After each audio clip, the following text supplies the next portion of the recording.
Last class में हम लोगों ने जो डेंसिटी रिलेटेड प्रैक्टिस क्वेश्चंस थे उस पर बातचीत की थी। तो अभी थोड़े से डेंसिटी रिलेटेड प्रैक्टिस क्वेश्चंस को छोड़ते हैं, उन प्रैक्टिस क्वेश्चंस की तरफ आते हैं जो बहुत बार सिंपल बोर्ड एग्ज़ाम्स में पूछे जाते हैं और कई बार तो जेडबली के एग्ज़ाम में भी पूछे गए हैं। ठीक है, इसके लिए बस आपको कुछ छोटे मोटे पॉइंट्स पता होने चाहिए।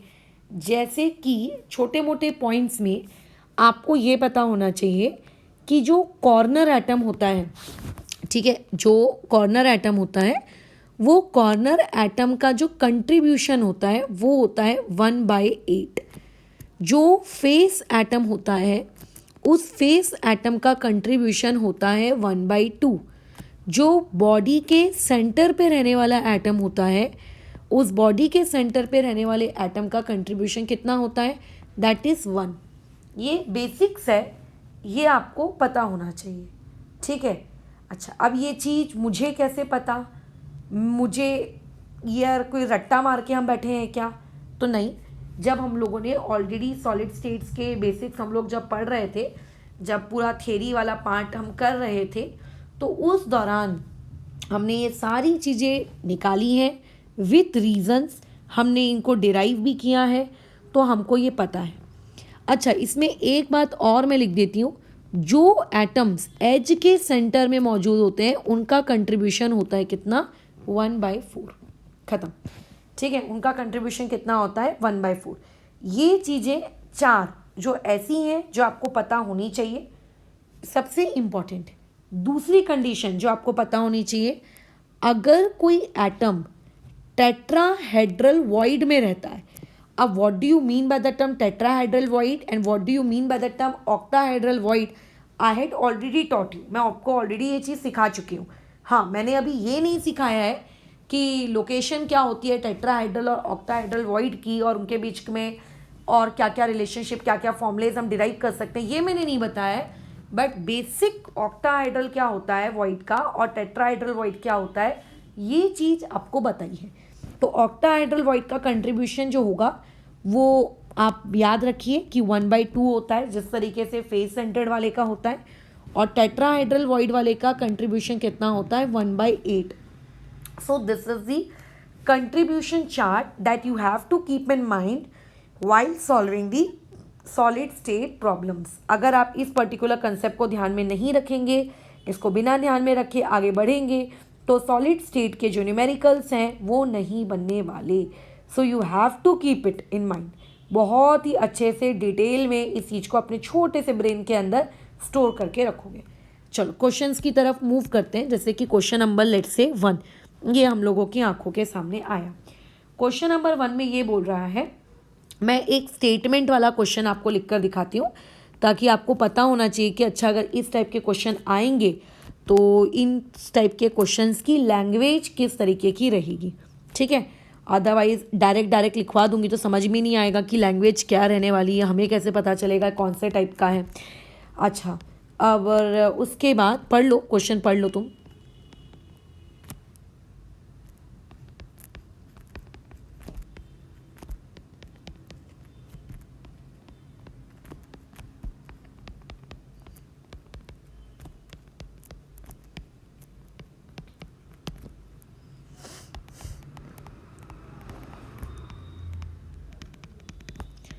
चलो सवाल पढ़ लिया।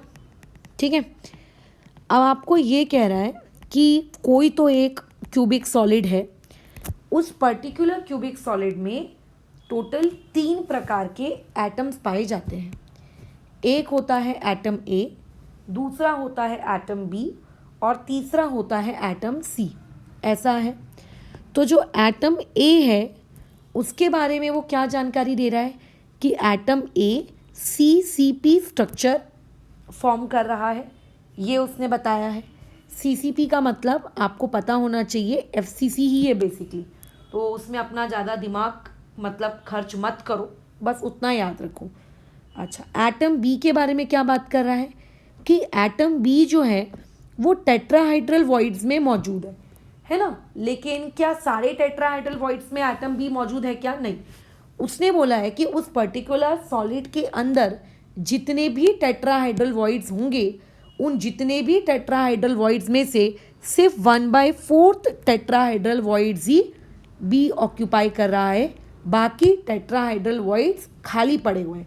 मान लेते हैं एक फ्लैट है, उस पर्टिकुलर बिल्डिंग में मान के चलिए 200 फ्लैट्स है और अभी उस बिल्डिंग की बुकिंग जस्ट शुरू हुई है, तो सिर्फ मान लेते 10 या 15 लोग ही आए हैं, तो हम क्या बोलेंगे कि सिर्फ 1/10 उस फ्लैट का क्या है, ऑक्यूपाइड है। तो ज़्यादा वॉइड्स हो सकते हैं टेट्राहाइड्रल, बट उसमें से ऑक्यूपाइड कितने हैं, उसमें से ऑक्यूपाइड हैं आप लोगों के सिर्फ और सिर्फ 1/4। ठीक है।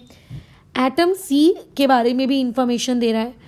एटम सी के बारे में क्या इंफॉर्मेशन दे रहा है कि वो ऑक्टाहाइड्रल वॉइड्स को ऑक्यूपाई कर रहा है, लेकिन कितने ऑक्टाहाइड्रल वॉइड्स को ऑक्यूपाई कर रहा है, सिर्फ और सिर्फ हाफ ऑफ ऑक्टाहाइड्रल वॉइड्स, सिर्फ 1/2 इतने ने ही पर्टिकुलर ऑक्टाहाइड्रल वॉइड्स ऑक्यूपाई किए जा रहे हैं, बाकी के ऑक्टाहाइड्रल वॉइड्स खाली हैं। ये क्वेश्चन का गिवन डेटा था जो कि मैंने लिख दिया और जो कि मैंने तुमको समझा दिया।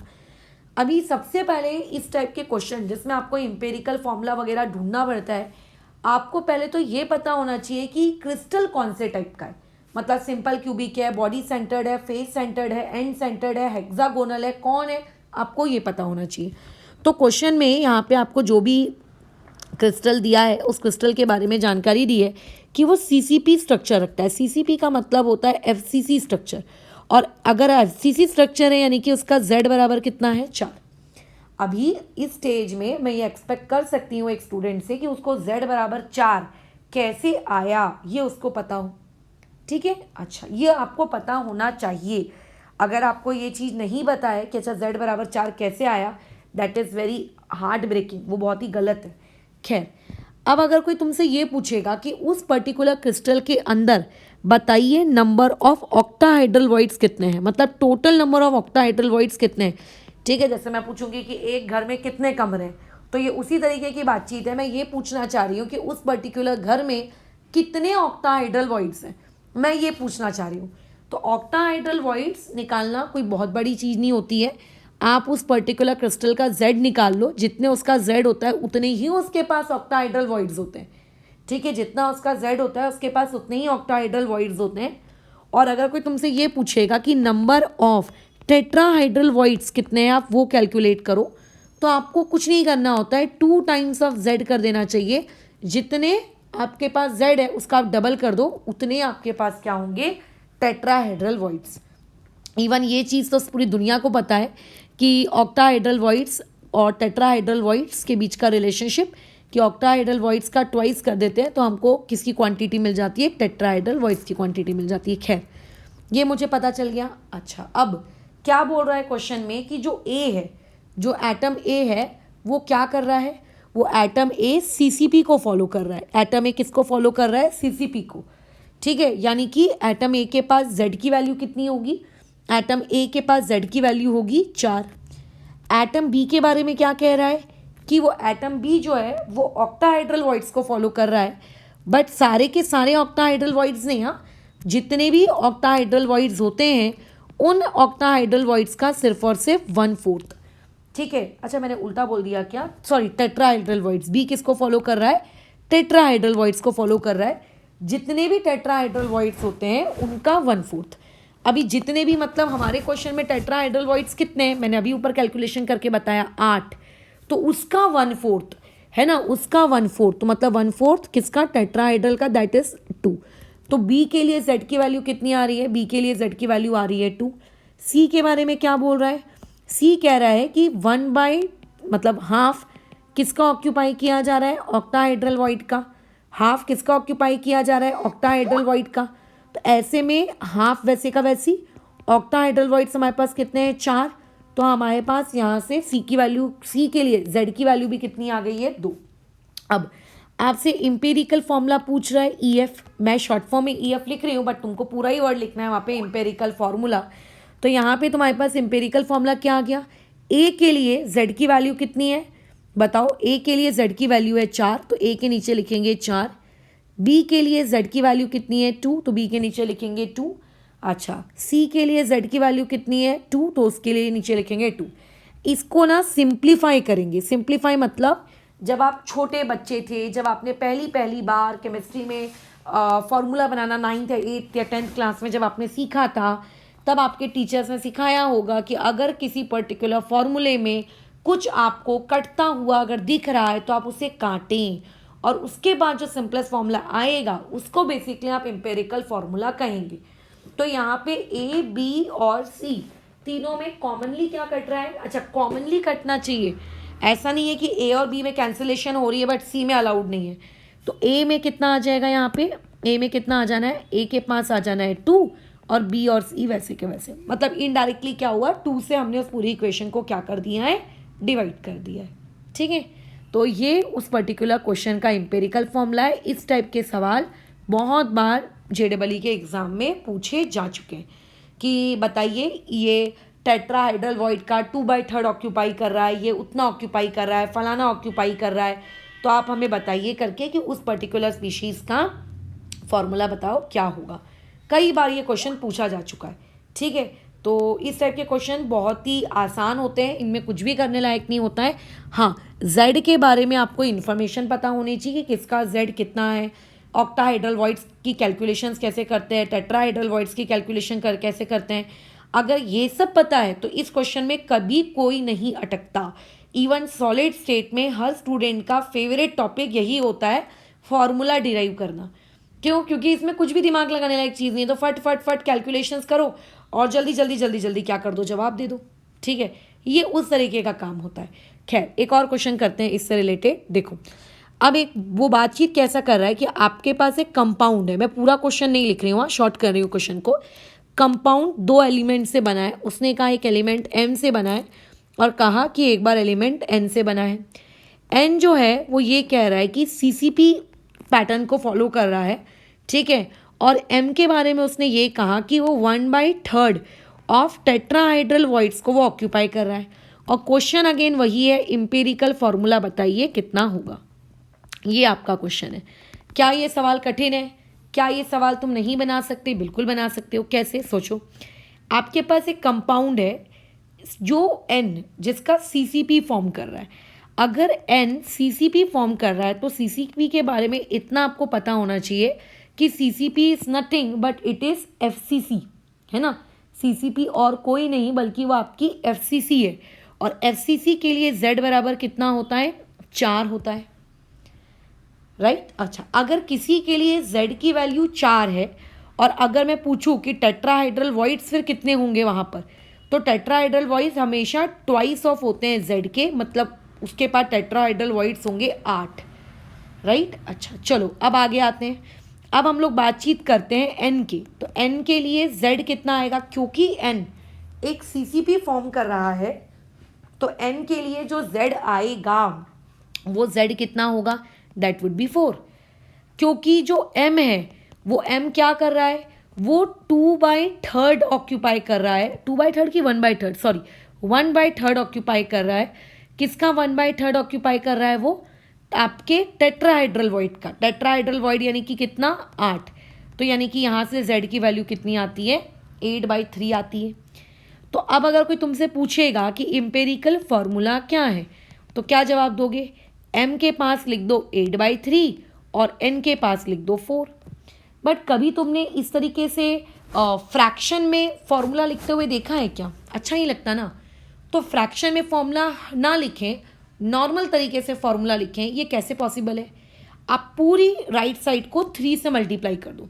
तो जब आप 3 से मल्टीप्लाई करोगे तो M का क्या हो जाएगा? सिर्फ 8 बचेगा, ऊपर का 3 नीचे का 3 कट गया, और N के पास कितना आ जाएगा? 12।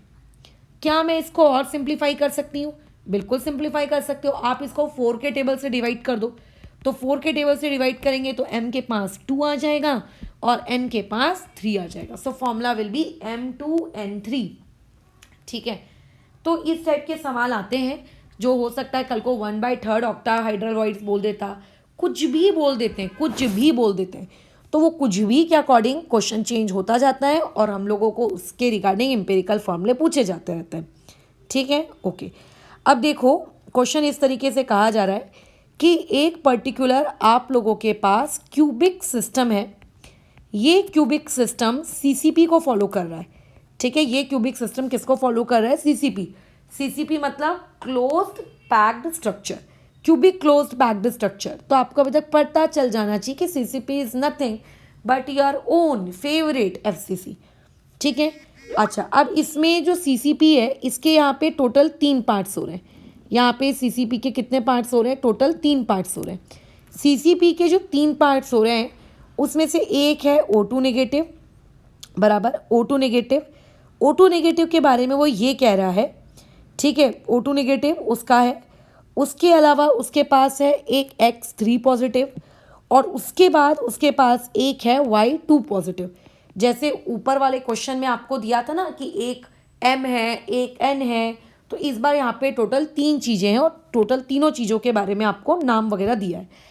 ये टोटल तीनों चीज़ें कहाँ कहाँ किस चीज़ को कैसे कैसे ऑक्यूपाई करती हैं अपन को इस बारे में बात करनी है।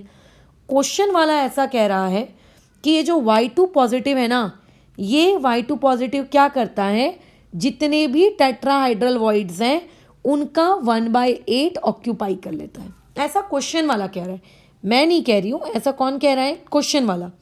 और X3 पॉजिटिव के बारे में वो ये कह रहा है कि जितने भी आप लोगों के ऑक्टाहाइड्रल वॉइड्स हैं वो ऑक्टाहाइड्रल वॉइड्स का हाफ ऑक्यूपाई कर लेता है।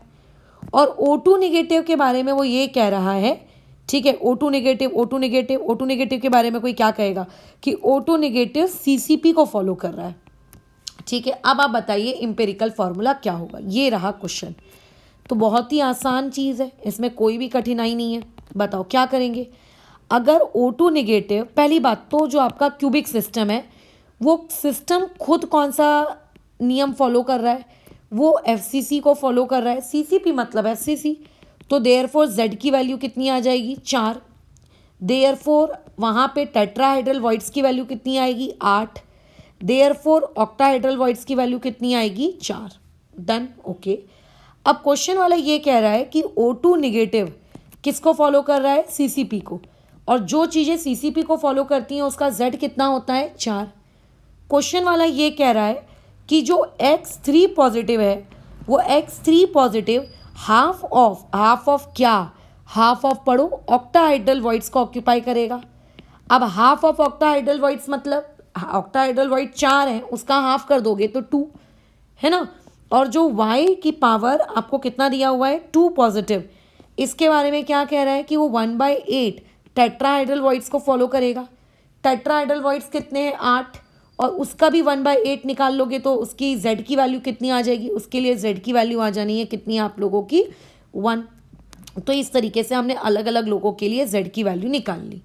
अब फॉर्मूला लिखना बड़ा ही आसान है। अब जैसे कि तुम जानते हो कि हमेशा पॉजिटिव लोगों को पहले लिखा जाता है, तो पॉजिटिव में एक X भी पॉजिटिव है Y भी पॉजिटिव है, तुम्हारी मर्जी तुम्हें जिसे पहले लिखना है। तो X के साथ क्या है उसका Z? 2 लिखेंगे। अच्छा, अभी गधे के जैसे X के ऊपर 3 पॉजिटिव मत लिख देना, क्योंकि हम कंपाउंड बना रहे हैं ना। अगर हम कंपाउंड बनाते हैं तो एटम्स के ऊपर का चार्ज नहीं लिखते हैं, मानते हुए कि कंपाउंड एक न्यूट्रल बन रहा है। फिर Y के ऊपर Z कितना है? 1। और जो ऑक्सीजन है उसका Z कितना है? 4। So formula is going to be what? The formula is X2YO4। ये पर्टिकुलर एम्पिरिकल फॉर्मूला है उस पर्टिकुलर क्वेश्चन का। तो क्वेश्चन कैसा है? आपको डरावने दिखते हैं, बहुत बड़े बड़े दिखते हैं, उससे घबराना नहीं है। वो रहते हैं आपके छटाक भरी के पिद्दी से, उनमें कुछ भी नहीं होता ऐसा कि जो तुमको वो घबरा सके। ठीक है। अच्छा, नेक्स्ट क्वेश्चन में देखो क्या बोला है कि आपके पास एक क्यूबिक सिस्टम है। ये क्यूबिक सिस्टम 2 एलिमेंट से बना है, एक का नाम है A, एक का नाम है B। अब A के बारे में उसने क्या जानकारी दी है कि A क्या कर रहा है, जो भी क्यूब है उस क्यूब के कॉर्नर ऑफ क्यूब को वो क्या कर रहा है? ऑक्यूपाई कर रहा है। वो कॉर्नर ऑफ क्यूब को वो क्या कर रहा है? ऑक्यूपाई। और जो B है उसने B के बारे में क्या जानकारी दी है कि B एक्चुअली बॉडी के सेंटर पे मौजूद है। कहाँ पे मौजूद है? बॉडी के सेंटर पर। अब वो आपसे एम्पिरिकल फार्मूला पूछ रहा है, तब हम क्या करें?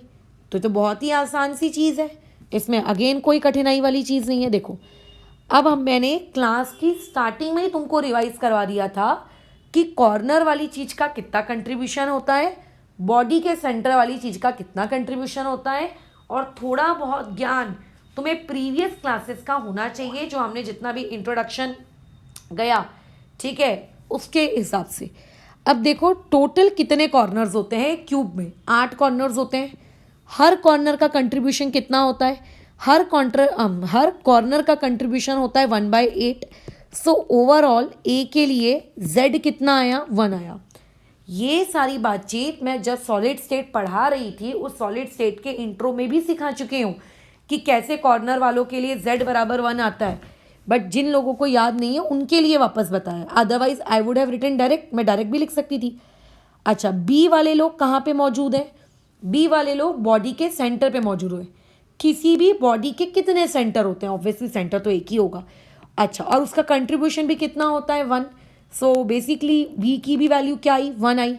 सो देयरफॉर हमारे पास जो इम्पीरिकल फॉर्मूला आया, ये इम्पीरिकल फॉर्मूला आ गया ए बी। ये फॉर्मूला क्या आ गया हमारा, A B. A B 1, B B 1। तुम भी खुश, मैं भी खुश, खत्म हो गया सवाल। ठीक है। अच्छा, ये तो और भी अच्छी बात है। तो इस तरीके से चीज़ें आपको इम्पीरिकल फॉर्मूला डिराइव करने को दिया जाता है, और इससे कई बार क्वेश्चन ऑलरेडी जेडबलई वगैरह के एग्जाम में कैसा है आप लोगों को पूछा गया है। ठीक है। अच्छा, अब देखो उसमें एक और क्वेश्चन की तरफ आते हैं। उस क्वेश्चन में देखो क्या इन्फॉर्मेशन दी गई है कि आपके पास एक पर्टिकुलर सिस्टम है। ठीक है, वो पर्टिकुलर सिस्टम सीसीपी अरेंजमेंट को फॉलो कर रहा है। सीसीपी मतलब एफसीसी अरेंजमेंट को वो फॉलो कर रहा है। ठीक है, ओके, फॉलो कर रहा है। अब उसमें उसने ये कहा है कि जो Zn2+ है उस सीसीपी में, जो Zn2+ है उस सीसीपी के पास Al3+ है। एक मिनट, प्रॉपरली लिख लेते हैं। और उस पर्टिकुलर सीसीपी के पास O2 निगेटिव है। ये 3 चीज़ें हैं, ऐसा उसने बताया है ना, ऐसा उसने बताया। ठीक है। अच्छा चलो ठीक है, वेरी गुड। अब क्वेश्चन में कुछ ना कुछ जानकारी दी है। जानकारी दी गई है कि जो O2 निगेटिव है ये सीसीपी को फॉलो करता है। अब देखो कई बार क्वेश्चन में अनायंस के बारे में इंफॉर्मेशन ही नहीं दी होती। ठीक है, कई बार क्वेश्चन में अनायंस के बारे में इंफॉर्मेशन ही नहीं दी होती है। तो ऐसे केस में अगर अनायंस के बारे में क्वेश्चन में कोई इंफॉर्मेशन नहीं दी गई तो आप ऐसा प्री अज्यूम करके चलिएगा कि वो जो अनायन है वो जो सिस्टम का जो फॉलो है ना सीसीपी, वही उस अनायन का भी फॉलो है, ऐसा मान के चलिए। और जो Al3+ है वो ये बोल रहा है Al3+ के बारे में कि जो आप लोगों का Al3+ होता है वो Al3+ क्या कर रहा है बताओ। वो Al3+ आप लोगों के मेंटेन कर रहा है। क्या मेंटेन कर रहा है, कुछ ऑक्टाहेड्रल वॉइड्स का 1/8 1/10 है ना, राइट। ऐसा मैं अभी तक हमेशा तुम्हें ऊपर लिख कर दे दिया करती थी, बट इस बार मैं क्वेश्चन की स्टेटमेंट लिख कर दे रही हूँ क्योंकि ये बहुत ही इंपॉर्टेंट क्वेश्चन है। देखो क्वेश्चन में ये बोला गया है द नॉर्मल स्पाइन। अब ये स्पाइन क्या है ये हम लोग अभी आगे की क्लास पढ़ेंगे ना, जस्ट इसी के बाद वाली क्लास, उसमें आपको पता चलेगा अच्छा ये स्पाइन नामक बला कौन है। 1/8 ऑफ द टेट्राहाइड्रल वॉइड। ठीक है, अच्छा बराबर, ओके। और उसके बाद एक minute, normal spine is 1/8 of tetrahedral void occupied by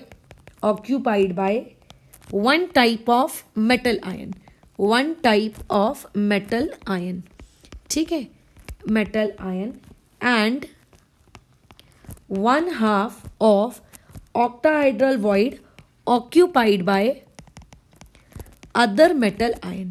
जो दूसरा मेटल आयन है उसके द्वारा 1/2 क्या है ऑक्यूपाइड किया गया है। डन। चलो अब देखो इस क्वेश्चन में इस प्रॉपर तरीके से मेंशन नहीं किया गया कि Al3+ आपका ऑक्टा को ऑक्यूपाई कर रहा है कि टेट्रा को। उसने सिर्फ इतना बोल दिया है कि कुछ मेटल आयन उनमें से, मतलब एक टाइप का मेटल आयन ऑक्टा में जा रहा है और जो दूसरे टाइप का मेटल आयन बच गया वो ऑब्वियस है कि टेट्रा में जा रहा है। उसने इतना बोल के खुद के केस को रेस्ट कर दिया, हाँ भैया केस खत्म, लेकिन स्पेसिफाई नहीं किया कि कौन ऑक्टा में जा रहा है कौन टेट्रा में जा रहा है। तो एक काम करते हैं, हम लेट कर लेते हैं कि जो Zinc2+ है ये Zinc2+ क्या कर रहा है, ये 1/8 ऑफ टेट्राहाइड्रल वॉइड को ऑक्यूपाई कर रहा है। ये मैंने अज्यूम किया क्योंकि क्वेश्चन में तो ऐसा बोला नहीं है ना कि टेट्राहाइड्रल वॉइड्स Zinc2+ ऑक्यूपाई कर रहे हैं, मैंने अज्यूम किया। और मैंने ये अज्यूम किया कि ऑब्वियस है कि जो बचा कुचा Al3+ है ये Al3+ क्या करेगा, ये हाफ ऑफ ऑक्टाहेड्रल वॉइड्स को ही ऑक्यूपाई करेगा, क्योंकि अगर टेट्रा को Zn2+ ऑक्यूपाई कर चुका है तो ऑब्वियसली हाफ ऑफ ऑक्टा को फिर दूसरे को ही ऑक्यूपाई करना है। और O2 नेगेटिव के बारे में तो मैं ऑलरेडी बता चुकी हूँ कि CCP को फॉलो कर रहा है। अब एक बात बताओ, क्योंकि क्वेश्चन में CCP के बारे में बात की जा रही है, इसका मतलब Z बराबर 4 होगा, इसका मतलब ऑक्टाहेड्रल वॉइड्स बराबर भी 4 होगा, इसका मतलब टेट्राहेड्रल वॉइड्स बराबर बोलो कितना होगा, 8। ये मैंने अज्यूम की, मतलब वो तो मुझे पता ही है, बट जो मैंने अज्यूम किया, उस अज्यूम किए पे अगर मैं ये पर्टिकुलर कंसेप्ट लगाती हूँ तो जिंक 2+ के लिए Z कितना आएगा, 1/8 ऑफ टेट्राहेड्रल वॉइड, और टेट्राहेड्रल वॉइड 1 है तो यहाँ आएगा 1। Al3+ half of octahedral voids को ऑक्यूपाई कर रहा है तो उसके लिए यहाँ पे आएगा 2, और O2 नेगेटिव के लिए यहाँ पे कितना आ जाएगा, 4। सो देयरफॉर क्या मैं ये लिख सकती हूँ कि मेरे पास जो जिंक है वो 1 है, जो एल्यूमिनियम है वो 2 है, और जो O है वो 4 है। Can I right it? Exactly. But एक दूसरा स्टूडेंट है, वो मेरे से ये भी तो आर्ग्यू कर सकता है ना, केस नंबर 2, कि मैम आपने जिंक 2+ को ही क्यों 1/8 ऑफ ऑक्टाहेड्रल वॉइड का बराबर, आप जिंक 2+ को ये भी तो कह सकते थे कि वो हाफ ऑफ ऑक्टाहेड्रल वॉइड है, और आप Al3+ को कह देते कि वो 1/8 टाइम्स ऑफ व्हाट क्या कहते हैं टेट्राहेड्रल हाँ वॉइड है, और O2 नेगेटिव का तो खैर सब कुछ फिक्स है। एग्जैक्टली मैं उस स्टूडेंट की बात को भी फॉलो कर सकती हूँ। तो मैम अगर आप मेरी बात को फॉलो करेंगे तो उसके अकॉर्डिंग Z आप बताइए क्या आएगा। O2 नेगेटिव का Z तो खैर फिक्स है, ऑक्टाहाइड्रल वॉइड्स कितने होते हैं, 4, उसका 1/2, तो ऐसे में जिंक 2 हो जाएगा और एल्यूमिनियम 1 होगा। सो फॉर्मूले में चेंज आ जाएगा कि जिंक हो गया 2, एल्यूमिनियम हो गया 1 और ऑक्सीजन हो गए 4। तो अब कंफ्यूजन क्रिएट हो गई कि यार मैडम इसमें आप ऊपर वाले स्टूडेंट का फॉर्मूला आप सही कहेंगे क्या, आप हमारा फॉर्मूला सही कहेंगे, बताइए। अब ये कंफ्यूजन क्रिएट हो गई। तो ऐसे केस में क्या दोनों ही फॉर्मूले सही हैं? अगर क्वेश्चन वाला स्पेसिफाई कर देता, जैसे ऊपर के क्वेश्चन में मैंने स्पेसिफाई किया था ना, ये जो मैं ऊपर के क्वेश्चंस करवा रही थी कि ए कॉर्नर में जाता है, बी बॉडी के सेंटर में जाता है, इस क्वेश्चन में भी अगर स्पेसिफाई कर दिया जाता सबको अपना उनका डेजिग्नेशन, जैसे मान लेते हैं कोई एक ऑफिस सेटअप हुआ, 8 या 10 एम्प्लॉइज को लेट से हायर कर लिया गया विथ इक्वल सैलरी, और सबको बोला गया कि आप अपनी अपनी मन की डेजिग्नेशन चूज कर लो। तो ऐसे में तो सभी लोग सबसे इंपॉर्टेंट डेजिग्नेशन को चूज करने के लिए झगड़ेंगे ना कि मैं मेरे को। क्या बात समझ में आ रही है? तो ऐसे केस में क्या हम सभी को सब कुछ को, या जितने भी लोग आए सबको क्या बेस्ट डेजिग्नेशन दे दें? हम एक इंसान को उसका काम, उसकी क्वालिफिकेशन, उसकी स्किल्स के अकॉर्डिंग बांटते हैं। तो ऐसे ही अब यहाँ पर आप लोगों को ये डिसाइड करना होगा कि ऊपर का फॉर्मूला Zn1Al2O4 सही है कि Zn2Al O4 सही है। तो अब ऐसे में हमारी गाड़ी अटक गई। अब हम क्या करें? तो कैसे इस क्वेश्चन को सॉल्व करें? तो एक बहुत ही फंडामेंटल गणित, या कहूँ मैं फंडामेंटल मैथमेटिक्स या फंडामेंटल केमिस्ट्री आपको अप्लाई करनी है, जो कि आपने लोअर क्लासेस में सीखा होगा जब आपने पहली बार फॉर्मूला बनाना 9th क्लास में सीखा था। आपको ये चीज़ सिखाई गई होगी कि जो सॉलिड्स बनते हैं, जो आयोनिक सॉलिड्स बनते हैं, वो आयोनिक सॉलिड्स क्या होने चाहिए? वो आयोनिक सॉलिड्स न्यूट्रल होने चाहिए। मतलब फॉर्मूला इस तरीके से बनाओ कि चार्ज क्या होना चाहिए, टोटल चार्ज, उसकी ऑक्सीडेशन स्टेट उस पूरी की पूरी कंपाउंड की कितनी आनी चाहिए? 0 आनी चाहिए। तो केस नंबर 2 के अकॉर्डिंग मैं चलूँ तो एक जिंक के ऊपर कितना चार्ज होता है? +2। क्योंकि मेरे पास 2 जिंक है तो चार्ज कितना होगा? +4। एक एल्यूमिनियम के ऊपर चार्ज कितना होता है? +3। और मेरे पास एक ही एल्यूमिनियम है तो इस पे चार्ज कितना होगा? +3। एक ऑक्सीजन पे चार्ज कितना होता है? -2। 4 ऑक्सीजन है इसीलिए चार्ज कितना होगा? -8।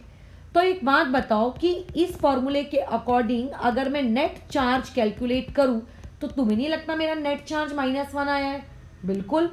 और अगर मैं ऊपर वाले फॉर्मूले के अकॉर्डिंग नेट चार्ज कैलकुलेट करूं तो क्योंकि उस फॉर्मूले में एक ही जिंक है तो उस एक जिंक का चार्ज होगा +2। क्योंकि वहाँ पे 2 एल्यूमिनियम है तो वहाँ पे चार्ज होगा +6। क्योंकि वहाँ पे 4 ऑक्सीजन है तो चार्ज होगा -8, और नेट चार्ज बराबर कितना आ रहा है? 0 आ रहा है। तो करेक्ट फॉर्मूला उसको कहोगे जिसमें आप लोगों का नेट चार्ज बराबर क्या आ रहा है? जीरो आ रहा है, ना कि उसमें जिसमें नेट चार्ज बराबर जीरो नहीं आ रहा है। So the correct answer will be ZnAl2O4। ठीक है, तो कई बार क्वेश्चन आपको इस तरीके से घुमा फिरा के भी दिया जा सकता है कि भाई बताओ कि इस पर्टिकुलर क्वेश्चन में कौन क्या ऑक्यूपाई कर रहा है, हमको ना पता, तो आप डिसाइड करो और आपके डिसीजन के अकॉर्डिंग आप फॉर्मूला बनाओ। तो जब भी तुम जो भी जैसा भी डिसीजन लो, उस डिसीजन में याद रखना नेट चार्ज जरूर कैलकुलेट करना। अगर नेट चार्ज बराबर तुम्हारा जीरो आ रहा है तो तुम्हारा डिसीजन सही है, अगर तुम्हारा नेट चार्ज बराबर जीरो नहीं आ रहा है तो तुम्हारा डिसीजन गलत है। Is it clear? पक्का? ठीक है, चलो आगे बढ़ते हैं हम लोग एक और क्वेश्चन की तरफ। वैसे और भी बहुत सारे छोटे मोटे मैं क्वेश्चन तुम्हें दे सकती हूँ, ये चलो कुछ क्वेश्चन होमवर्क में देते हैं। आपको बोला है कि एक एलॉय है, अब एलॉय का मतलब तो तुम जानते ही हो, खैर ये एलॉय गोल्ड का है और ये एलॉय कॉपर का है। तो गोल्ड का सिंबल AU, कॉपर का सिंबल CU है ना, सिंबल आप सोच लेना।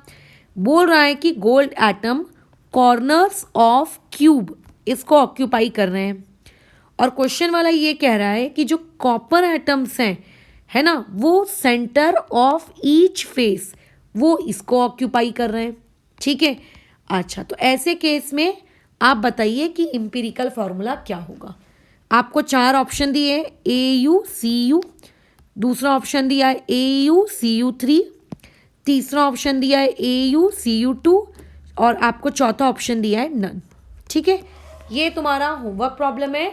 जिस दिन हम लोगों की कॉपी चेकिंग होगी ना इस पर्टिकुलर टॉपिक की, तुम्हें तो बताया ही है मैंने क्या ग्रुप में, तो उस दिन तुम लोगों को ये वाला क्वेश्चन मेरे से चेक करवाना होगा। बहुत ही आसान है, ऊपर जिस तरीके से पढ़ाया गया है अगर उस लॉजिक का इस्तेमाल करोगे तो डेफिनेटली बन जाएगा। एक और क्वेश्चन देखो, आपको एक यूनिट सेल दिया हुआ है। ठीक है, आपको एक यूनिट सेल दिया है, उस यूनिट सेल के बारे में ये बोला जा रहा है कि उसके पास एक एटम A है, वो एटम A ईच कॉर्नर को जाकर वो ऑक्यूपाई कर लेता है। ठीक है, उसके पास एक एटम B है। ठीक है, ये एटम B के बारे में बोला गया है कि वो ईच फेस सेंटर को जाके ऑक्यूपाई कर लेता है, ऐसा कहा गया है। और वो कह रहा है कि मेरे पास एक तीसरा एटम C भी है जो कि किसको जाके ऑक्यूपाई कर लेता है, बॉडी के सेंटर को ऑक्यूपाई कर लेता है। और अब आप इंपेरिकल फॉर्मूला बताइए। तो चार ऑप्शन है A-B-2-C, नेक्स्ट ऑप्शन है A-2-B-C, थर्ड ऑप्शन आपको दिया है A-B-3-C और चौथा ऑप्शन आपको दिया है A-B-C-3। ठीक है, मैं आंसर नहीं बता रही हूँ, जिस दिन कॉपी चेकिंग होगी ना उस दिन कॉपी चेकिंग के दिन ये पर्टिकुलर क्वेश्चन आप लोगों को एक एक करना है और एक एक चेक कराना है। बहुत ही आसान सवाल है, ऐसा कुछ भी नहीं है कि नहीं बनेगा। Done, okay. अगेन एक और क्वेश्चन, आपको बोला गया है कि आपके पास क्या है, एक बाइनरी कंपाउंड। देखो बाइनरी का मतलब ही क्या होता है, दो, बराबर। तो बाइनरी कंपाउंड में उसने ये कह दिया कि मेरे पास उस बाइनरी कंपाउंड का एक एलिमेंट है X और मेरे पास उस बाइनरी कंपाउंड का एक दूसरा एलिमेंट है Y। ठीक है, अच्छा अब यहाँ पे बहुत मज़ेदार चीज़ हुई है, वो ये कह रहा है कि जो ये X एटम है ये हेक्सागोनल यूनिट सेल का पैटर्न फॉलो कर रहे हैं, हेक्सागोनल यूनिट सेल। ठीक है, अच्छा और Y के बारे में वो ये कह रहा है, ठीक है, Y के बारे में ये कह रहा है कि देखो Y के जितने भी एटम्स होते, जैसे एक क्यूब है, क्यूब के टोटल आपके कितने वर्टाइसेस होते हैं, 8, तो सिर्फ 8 ही एटम होंगे उस क्यूब में, ऐसा नहीं होता ना, हो सकता है कुछ एटम ऑक्टा में हो, कुछ हो सकता है एटम टेट्रा में हो। तो वो ये कह रहा है कि Y के मेरे पास जितने भी एटम्स हैं उन जितने भी एटम्स में से मेरे पास जो 4 Y हैं, ठीक है, बराबर, उसमें जो टोटल मेरे पास जितने भी Y थे उसमें से मेरे पास जो 4 Y हैं वो within the unit cell lie कर रहे हैं, within the unit cell, within the unit cell, ऐसा क्वेश्चन वाले ने लिखा है। ठीक है, 4 Y मेरे कहाँ पर है, within the unit cell है। और बाकी के जो उसने बोला कि मेरे पास 6 Y जो मेरे बच गए, वो जो 6 Y हैं वो मेरे कहाँ पे मौजूद हैं, वो एजेस में मौजूद है। एजेस समझते हो ना, बराबर। अब वो बोल रहा है कि बताओ भाई फॉर्मूला क्या होगा। फिर अब क्या करें, तो ऐसे में सबसे पहले तो आपको ये पता होना चाहिए जैसे आपको ये पता होना चाहिए कि अगर आपके पास एक FCC है तो FCC के लिए Z की वैल्यू होगी 4। अगर आपके पास एक BCC है तो BCC के लिए Z की वैल्यू होगी आपके पास 2। आपके पास एक सिंपल क्यूबिक है, ठीक है, तो उसके लिए Z की वैल्यू होगी 1। तो अभी तक हम लोग इसी में डील करते थे, है ना, इसी में हम लोग अभी तक डील करते थे। बट अब आप लोगों की लाइफ में आ गया हेक्सागोनल। तो यहाँ पे एक ध्यान रखना, मैं यहाँ पे लिखवा देती हूँ जिनको याद नहीं रहता है। BCC के लिए Z होता है 2, ठीक है। FCC या फिर CCP दोनों के लिए Z होता है 4। HCP इसके लिए Z होता है 6, और जो सिंपल क्यूबिक होता है उसके लिए Z होता है 1। तो क्योंकि इसमें जो X है, इसमें इस पर्टिकुलर क्वेश्चन में जो X है, ये X किसको फॉलो कर रहा है, ये HCP को फॉलो कर रहा है। तो डेफिनेटली इसका जो Z होगा वो Z कितना होगा, 6। खत्म सवाल। ये डेटा आपको याद होना चाहिए। Z इसका कितना होगा, X का 6। Y के बारे में मैडम आपका क्या ख्याल है? अब देखो Y के बारे में उसने क्या कर दी, पलटी मार दी। उसने क्या बोल रहा है कि मेरे 4 Y के atoms within the unit cell है। देखो ये जो लैंग्वेज है ना, इस लैंग्वेज को समझो। Within the unit cell का मतलब होता है यूनिट सेल के अंदर, है ना, के अंदर। अब अगर कोई भी चीज कॉर्नर में होती है तो कॉर्नर वाली चीज कभी भी यूनिट सेल की पूरी तरीके से नहीं होती, वो आजू बाजू के अदर एटम्स के साथ शेयर हो रही होती है। मैंने इसका एक अच्छा खासा एनिमेटेड वीडियो लेकर इस चीज को सिखाया है जब मैंने ये टॉपिक पढ़ाया है। जो फेस सेंटर्ड वाले एटम्स होते हैं वो कभी भी अपने यूनिट सेल के नहीं होते पूरी तरीके से, वो आधे यूनिट सेल में होते हैं और आधे किसी दूसरे यूनिट सेल में होते हैं। जो एज सेंटर्ड वाले होते हैं वो उनमें जो अगर जो एटम मौजूद होता है वो 4 यूनिट सेल में बटा हुआ रहता है। तो ऐसे केस में अगर यहाँ पे ये बोला जा रहा है within the unit cell, तो within the unit cell का मतलब है वो बेसिकली ये बोलना जा रहा है कि मेरे 4 एटम्स बॉडी के सेंटर में होंगे। कहाँ पे होंगे, बॉडी के सेंटर में। और जो एटम्स बॉडी के सेंटर में होते हैं, ठीक है, उनकी कोई शेयरिंग नहीं होती, वो किसी और के साथ शेयर नहीं होते, वो कंप्लीटली खुद के होते हैं। जैसे मान लेते हैं घर में एक बच्चा है, तो मतलब कई पेरेंट्स के एक ही सिंगल चाइल्ड होते हैं, मान लेते हैं कई घर में एक ही बच्चा है, तो जो भी मम्मी पापा सामान लाएंगे उसको कभी भी खाने पीने का सामान अपने किसी दूसरे के साथ शेयर नहीं करना पड़ेगा, क्योंकि उसका कोई अदर सिबलिंग ही नहीं है। बट अगर किसी के घर में 2 भाई बहन या 3 किड्स हैं तो उन तीनों में डिस्ट्रीब्यूशन होता है उस अमाउंट का। तो क्योंकि अगर कोई भी एटम पूरी तरीके से within the unit cell lie करता है, इसका मतलब वो किसी और के साथ शेयर नहीं हो रहा है। और अगर वो किसी और के साथ शेयर नहीं हो रहा है तो ऐसे लोगों के लिए Z बराबर बोलो कितना होता है, 1। तो ज़रूरी नहीं है कि क्वेश्चन में आपको ऐसा ढिंडोरा ढोल नगाड़े पीट कर बोले कि अरे ये तो देख BCC BCC BCC। आपको इस तरीके की लैंग्वेज से भी गुमराह किया जा सकता है जिससे आपको समझना पड़े कि अच्छा Y बोल रहा है। तो अगर Y की वैल्यू 1 है और ऐसे कितने Y हैं आपके पास, 4, तो टोटल कितना हो जाएगा, 4 × 1 = 4। क्या ये बात समझ में आ रही है? अच्छा, अब बाकी के जो Y हैं, बाकी कितने Y, 6 Y, वो 6 Y एजेस में लाई कर रहे हैं। वो 6 Y कहाँ पे लाई कर रहे हैं, एजेस में लाई कर रहे हैं। अब देखो जब मैंने तुम्हें ऊपर एजेस की हिस्ट्री ज्योग्राफी लिखवाई थी सबसे पहले जब आज क्लास स्टार्ट हुई थी, तो पढ़ो मैंने तुम्हें एच के बारे में क्या लिखवा कर दिया था, 1/4, है ना, बराबर यही लिखवा के दिया था 1/4। अब कई स्टूडेंट्स ऐसे हैं जिन्हें लगता है कि एच दिख गया तो एच में 1/4 लिख दो। देखो HCP एक बहुत ही स्पेशल यूनिट सेल है, ठीक है, HCP एक बहुत ही स्पेशल यूनिट सेल है।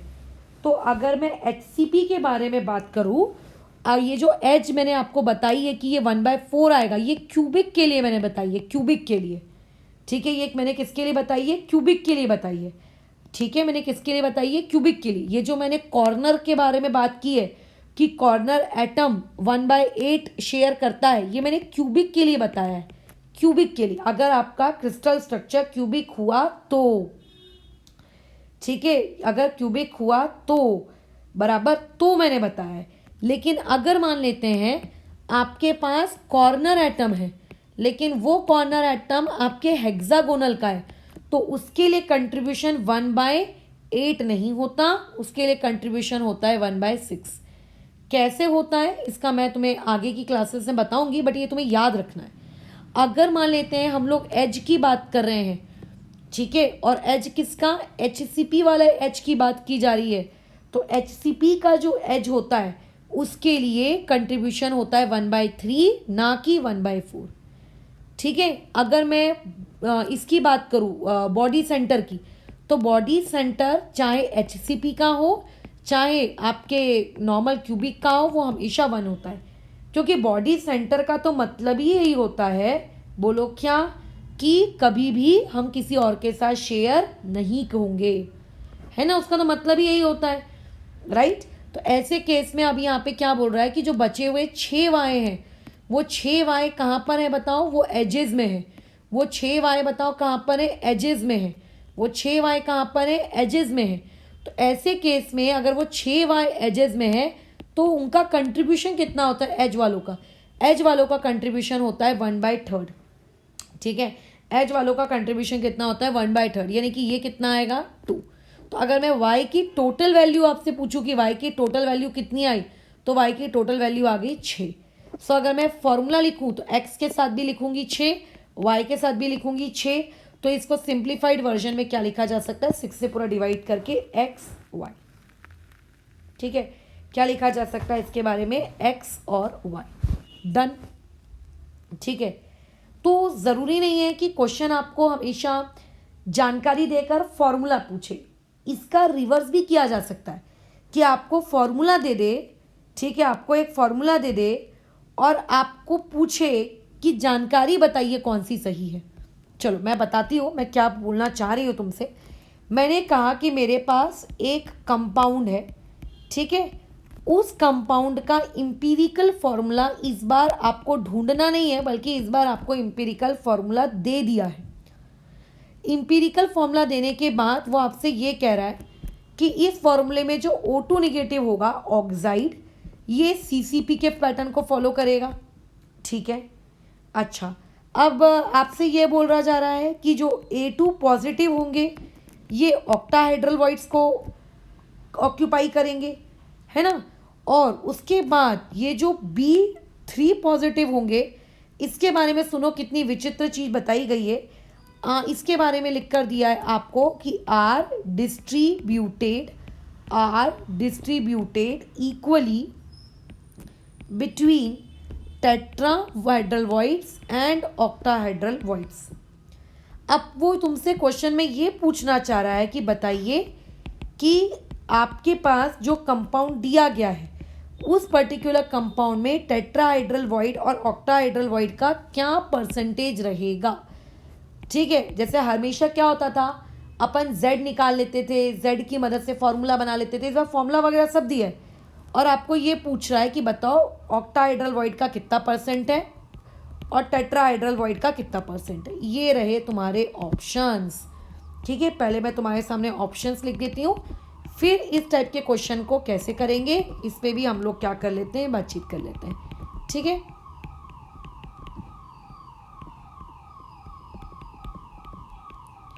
चलो ये क्वेश्चन है। सबसे पहली और सबसे ज़रूरी चीज़, O2 निगेटिव CCP को फॉलो कर रहा है। अगर O2 निगेटिव CCP को फॉलो कर रहा है, इसका मतलब आपका जो कंपाउंड है वो कंपाउंड भी CCP यानी कि FCC को फॉलो करेगा। सो देयरफॉर Z बराबर तो वहाँ से 4 आ जाएगा।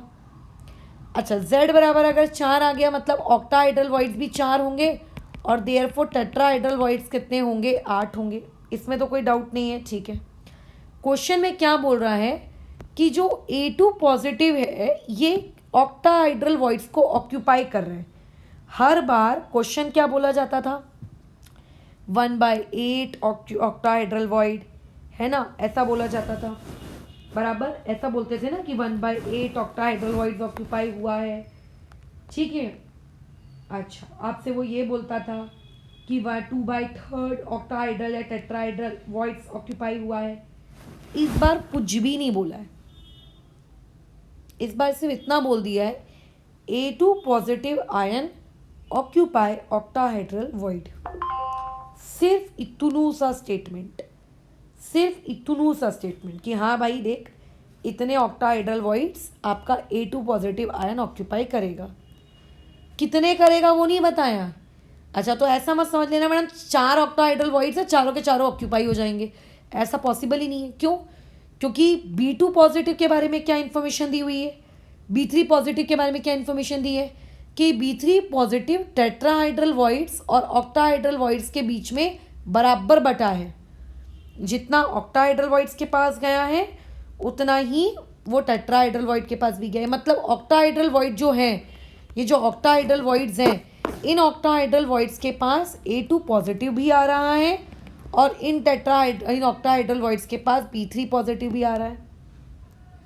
और जो आपके बेचारे टेट्राहाइड्रल वॉइड्स हैं, इन टेट्राहाइड्रल वॉइड्स को सिर्फ और सिर्फ कौन ऑक्यूपाई कर रहा है? ओनली B3 पॉजिटिव, सिर्फ B3 पॉजिटिव, बराबर सिर्फ B3 पॉजिटिव।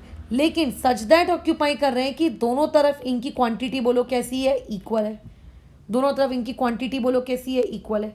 हो सकता है टेट्राहाइड्रल वॉइड्स में B3 पॉजिटिव आपके, अच्छा मैंने Br लिख दिया है, Br हटा देना।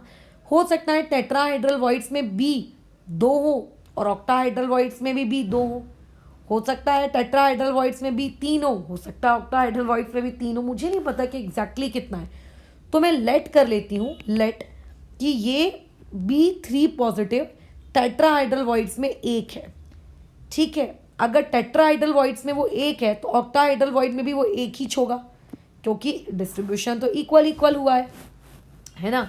डिस्ट्रीब्यूशन तो बोलो क्या हुआ है? इक्वल हुआ है, बराबर है ना। अच्छा अब एक बात बताओ, मैं पूछूंगी कि percentage of tetrahedral voids occupied, कि कितने percentage of tetrahedral void occupied हुए, तो टेट्राहाइड्रल वॉइड्स को तो सिर्फ B ऑक्यूपाई कर रहा है और वो 1 ही हुआ है, और टोटल कितने थे? 8 थे। तो फ्रैक्शन वाइज अगर आप कैलकुलेट कर लो तो आ जाएगा 12.5%। ठीक है, वो कितना आ जाएगा? 12.5%। अब कई लोगों की इच्छा क्या होती है कि अच्छा तो बचा हुआ परसेंटेज होगा 100 माइनस 12.5, वो ऑक्टा ऑक्यूपाई कर रहा होगा। ऐसा मत करना, हो सकता है कई ऑक्टा खाली भी पड़े हों। अब कई लोगों का ये डाउट आएगा कि आपने एक ही क्यों अज्यूम किया, क्योंकि अगर डेटा में कुछ नहीं दिया है कि कितना कितना कितना वो ऑक्यूपाई कर रहा है, तो आपको यही मान के चलना है कि उसने क्या किया होगा, आपका एक ही ऑक्यूपाई किया होगा। अच्छा यहाँ पे मैडम क्या लिखूँ मैं? यहाँ पे आप बताइए।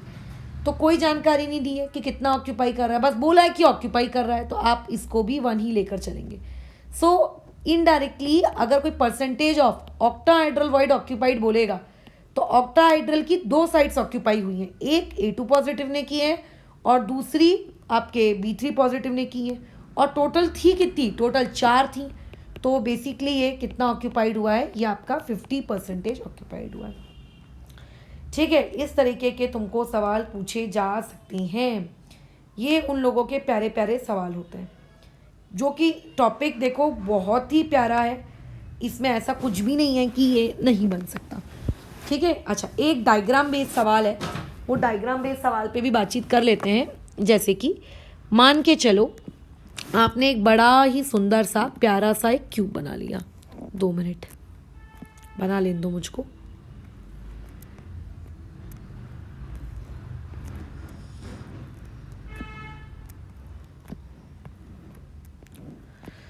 थोड़ा सा क्यूब को हम लोग नीचे शिफ्ट कर देते हैं।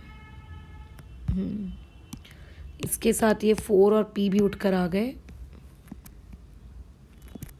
ठीक है, अब देखो एक एटम यहाँ है, एक एटम यहाँ है, एक एटम यहाँ है, एक एटम यहाँ है, एक एटम यहाँ है, एक एटम यहाँ है, एक एटम यहाँ है, एक एटम यहाँ। ठीक है, अच्छा सिमिलरली इसी टाइप के रेड एटम्स यहाँ पर भी, यहाँ पे भी रेड एटम है, यहाँ पे भी रेड एटम है, यहाँ पे भी रेड एटम है, यहाँ पे भी रेड एटम है, यहाँ पे भी रेड एटम है, यहाँ पे भी रेड एटम है। अगर तुमने सॉलिड स्टेट का बेसिक्स पढ़ा है तो तुम्हें ये पता होगा कि ये गोले गोले किस चीज़ को रिजेंबल करते हैं। दूसरे प्रकार के एटम्स, ग्रीन वाले एटम्स यहाँ हैं, मतलब बेसिकली एजेस के सेंटर में है ग्रीन वाले एटम्स, है ना। ग्रीन वाले एटम्स कहाँ है? एजेस के सेंटर में है। ये कुछ इस तरीके के एज के सेंटर में है, बराबर। चलो बहुत ही बढ़िया। अब आपसे ये पूछा है फॉर्मूला क्या है।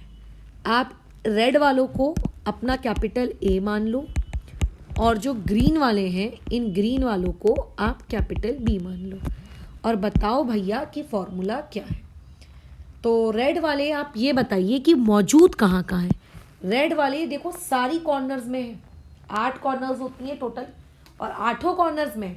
अच्छा, कई लोग ना इसको रट्टा मार लेते हैं कि 8 कॉर्नर्स होती हैं तो रेड वाले हमेशा 8 कॉर्नर्स पे होंगे। कल को हो सकता है मैंने यहाँ पे रेड वाला नहीं बनाया होता, अगर मैंने वहाँ पे रेड वाला नहीं बनाया होता तो 8 कॉर्नर्स नहीं फिर 7 ही कॉर्नर्स आप लेते। क्योंकि रेड वाले 8 कॉर्नर्स पर हैं तो 8 लेंगे। हर कॉर्नर का कंट्रीब्यूशन कितना होता है 1/8 प्लस रेड वाले कॉर्नर्स के अलावा फेस के सेंटर पे भी मौजूद है। कितने फेजेस के सेंटर पे हैं काउंट करो डायग्राम को देखकर। पहले से ना बोल देना कि मैडम 6 फेसेस होते तो 6 के सेंटर पे होंगे। हो सकता है कि कुछ क्वेश्चंस मतलब कई जगह वो 6 फेसेस ना लेते हुए 4 ही फेसेस ले रहा है, तो यहाँ ये 6 फेजेस के सेंटर पे है। फेजेस का कंट्रीब्यूशन कितना होता है, इतना होता है। तो आपका ए की वैल्यू कितनी आई, आपके ए की वैल्यू आ गई 4। ठीक है। अच्छा, बी के बारे में क्या बातचीत चल रही है। बी एजेस के सेंटर पे ये क्रिस्टल एक हेक्सागोनल शेप का आपको दिख रहा है कि ये क्रिस्टल आपको क्यूबिक शेप का दिख रहा है। डेफिनेटली ये आपका क्यूबिक शेप का दिख रहा है।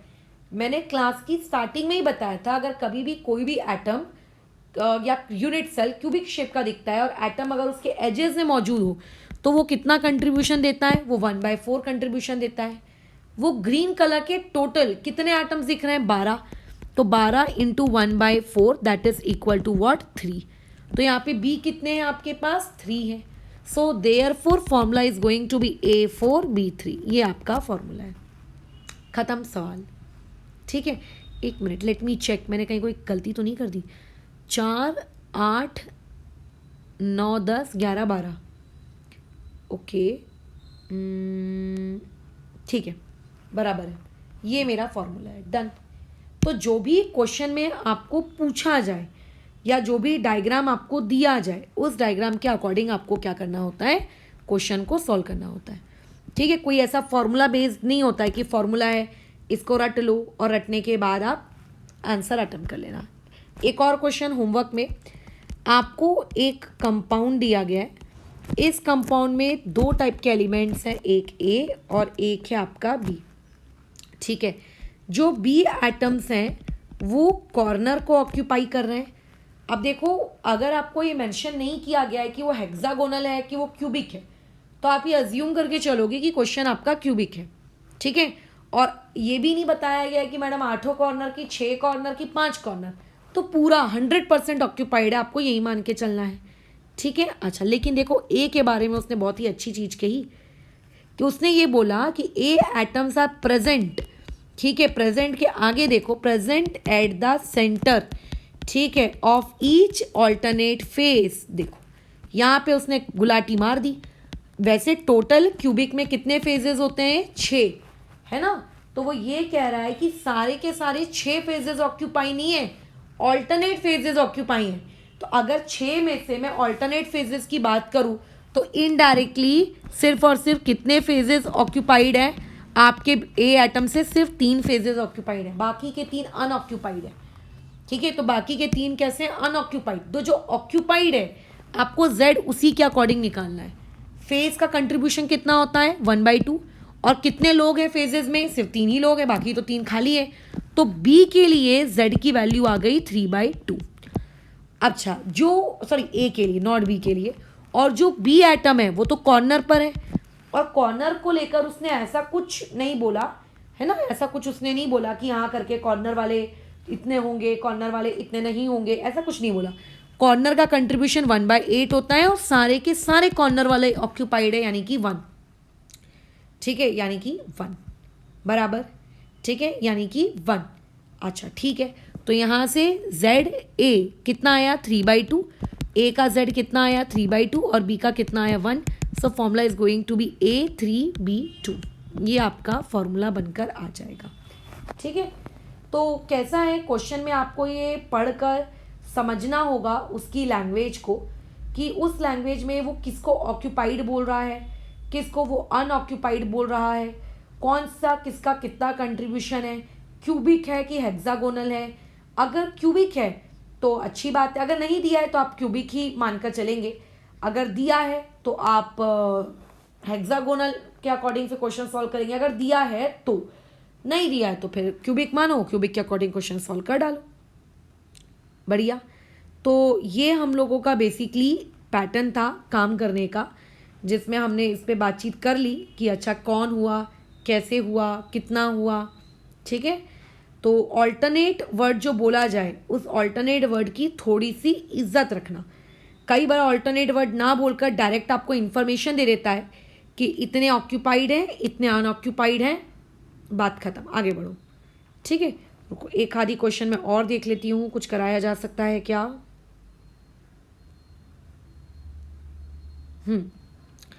ये वाला क्वेश्चन तुम लोगों के लिए होमवर्क में दिया जा रहा है। आपके पास एक कंपाउंड है, उसके पास टोटल 3 पॉसिबिलिटीज़ है, मतलब 3 एलिमेंट है, एक है एक्स, एक है वाई, एक है जेड। ठीक है। एक्स एटम कहाँ ऑक्यूपाई करता है, कॉर्नर्स को ऑक्यूपाई करता है। वाई एटम बॉडी के सेंटर को ऑक्यूपाई करता है, और जेड एटम फेजेस को ऑक्यूपाई करता है। ख़त्म। अब आपको बताना है कि इसका फॉर्मूला क्या होगा। ऑप्शंस मैं नहीं दे रही हूँ, जब तुम मुझे सॉल्व करके दोगे तब मैं चेक कर दूंगी और उसमें बता दूंगी कि तुम सही हो कि तुम गलत हो। ठीक है। अगेन एक और चीज़, अगेन आपके पास एक सॉलिड दिया है, उसमें वो ये बोल रहा है कि जो एटम एक्स है वो एफसीसी पैकिंग को फॉलो कर रहा है। ठीक है। और जो एटम वाई है ये सारे के सारे ऑल ऑक्टाहाइड्रल वॉइड्स को ऑक्यूपाई कर रहा है। देखो इस बार ऑक्टाहाइड्रल वॉइड्स को 1 मत ले लेना, जैसे मैंने ऊपर वाले परसेंटेज वाले क्वेश्चन में अज्यूम किया, क्योंकि यहाँ इसके सामने लिखा जा रहा है ऑल ऑक्टाहाइड्रल वॉइड्स। बट ये क्वेश्चन JEE में आ चुका है, एक बार ऑलरेडी पूछा जा चुका है JEE या AIEEE में, कभी तो पूछा गया। इस क्वेश्चन की खास बात सुनो। अब देखो इतना तो उसने बोल दिया, अब इसके आगे इसकी लैंग्वेज सुनो। If all the atoms along one body diagonal, ठीक है, आर रिमूव्ड, अगर एक बॉडी डायगोनल में लाई करने वाले जितने भी एटम रिमूव कर दिए गए, तब बताइए इंपेरिकल फॉर्मूला क्या होगा। सबसे पहले तो देखो आपको इतना पता है कि अगर एक्स एफसीसी फॉलो कर रहा है तो सॉलिड भी एफसीसी को ही फॉलो करेगा। तो एफसीसी के बारे में कम से कम हम इतना तो जानते हैं कि Z बराबर 4 होगा, ऑक्टाहाइड्रल वॉइड्स भी 4 होंगे, टेट्राहाइड्रल वॉइड्स कितने होंगे 8। इतना तो हमको पता है ना। अच्छा एक्स के बारे में क्या बोल रहा है कि एक्स एफसीसी को फॉलो करेगा, तो एक्स के लिए Z कितना हो जाएगा, एक्स के लिए Z हो जाएगा उसका 4। ऐसा कई स्टूडेंट्स लिखते हैं, बट ऐसा मत लिखो। क्वेश्चन को पढ़ो, क्वेश्चन में क्या बोला जा रहा है। क्वेश्चन में क्या बोल रहा है, अगर एक बॉडी डायगोनल के अक्रॉस जितने भी एटम्स आते हैं उन एटम्स को मैं रिमूव कर दूं। जैसे मान के चलिए मैंने आपके सामने एक छोटा सा प्यारा सा क्यूब बना दिया। ठीक है, ये मेरा क्यूब है, इसमें बॉडी डायगोनल किधर है, कोई एक बॉडी डायगोनल आप मुझे बनाकर दो। तो इस पॉइंट को और इस पॉइंट को अगर मैं ज्वाइन करूंगी तो यही तो बॉडी डायगोनल कहलाएगी। अब वो कह रहा है बॉडी डायगोनल पे आने वाले, ठीक है, बॉडी डायगोनल पे आने वाले जितने भी, ठीक है, जितने भी आपके क्या होते हैं एटम्स होते हैं, आप उन पर्टिकुलर एटम्स को भगा दो। ठीक है, आप उन पर्टिकुलर एटम्स को भगा दो। ये ऐसा बोल रहा है, पता है क्या, वो ये आपसे बोल रहा है कि भगा दो उनको, हटाओ हटाओ हटाओ, ऐसा बोल रहा है। तो ऐसे केस में ये एटम तो रिमूव हो गया है ना, ये वाला एटम तो रिमूव हो गया और ये वाला एटम भी रिमूव हो गया। क्या ये बात दिमाग में जा रही है? तो अगर 8 कॉर्नर्स में से 2 कॉर्नर्स रिमूव हो गए तो ऐसे में अगर मैं Z की बात करूं तो कॉर्नर एटम्स का कंट्रीब्यूशन नो डाउट 1/8 ही होता है। बट अब आपके पास लेकिन कॉर्नर वाले आखिर है कितने, कॉर्नर वाले तो आप लोगों के पास सिर्फ और सिर्फ कितने बचे, 6। तो डायरेक्ट हम लोग क्या करते हैं, Z लिख देते हैं ना, एफसीसी का Z बराबर 4। तो ऐसा ना करना, हमें लगता है कि सारे कॉर्नर्स वाले मौजूद हैं, बट नहीं, सारे कॉर्नर्स वाले मौजूद नहीं है, उसमें से बॉडी डायगोनल वाले कॉर्नर हटा दिए गए। अच्छा, ये बॉडी डायगोनल पे लाई नहीं करता है, ठीक है, ध्यान रखना, वो मेरे डायग्राम में ऐसा लग रहा है बट बेसिकली वो लाई नहीं करता है। अच्छा, तो इसका z 4 नहीं हो सकता, तो इसका z आपको निकालना पड़ेगा। अच्छा, एफसीसी का मतलब क्या होता है कि कॉर्नर पे भी होंगे और फेस के सेंटर पे भी होंगे। तो फेस का सेंटर ये और ये, तो फेस सेंटर वाले तो नहीं हट रहे, तो फेस सेंटर वालों का कंट्रीब्यूशन 1/2 और वो टोटल कितने हैं 6। कैलकुलेशन करो, देखो इसका z कितना आता है, इसके z की अगर कैलकुलेशन करोगे तो ये 3 हो जाएगा और ये 3/4 हो जाएगा, तो बेसिकली z यहाँ पे आ जाएगा 15/4, है ना। यानी कि x का z, x ही है ना, हाँ, x का z जब हम 4 लिख रहे थे तो 4 ना लिखना, उसको अभी कितना लिखना, 15/4 लिखना। 15/4 क्यों समझे, 15/4 मैंने क्यों कहा तुम लोगों को, मैंने 15/4 इसीलिए कहा, ठीक है, क्योंकि आपका वो 2 कॉर्नर आइटम तो हटा दिए गए। क्या और भी कुछ हटता है क्या, कि सिर्फ इतना ही हटता है? तो देखो, एक सबसे ज़रूरी चीज़ जो मैं तुम्हें आगे की क्लासेस में सिखाऊंगी, जो ऑक्टाहाइड्रल वॉइड्स होते हैं एफसीसी में, ठीक है, जो ऑक्टाहाइड्रल वॉइड्स होते हैं एफसीसी में, पहली बात तो एफसीसी में टोटल ऑक्टाहाइड्रल वॉइड्स कितने होते हैं, 4, ठीक है, टोटल कितने होते हैं, 4। उनमें से एक ऑक्टाहाइड्रल वॉइड बॉडी के सेंटर पे लाई करता है, ये ऑक्टाहाइड्रल वॉइड ओवी यहाँ बॉडी के सेंटर में लाई करता है। तो अगर तुम बॉडी का डायगोनल बनाओगे तो वो बॉडी का डायगोनल, ठीक है, क्या होगा बताओ, वो बॉडी का डायगोनल उस सेंटर से तो पास होगा ही ना, और ऑक्टाहाइड्रल वॉइड भी सेंटर पे रहता है। तो ऐसे केस में ये ऑक्टाहाइड्रल वॉइड भी क्या हो गया, रिमूव कर दिया गया।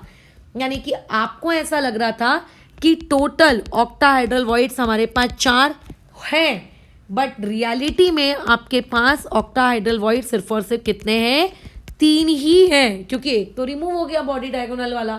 फिर तो इसीलिए अगर कोई पूछेगा कि z y का कितना है तो बोलो कितना है, 3।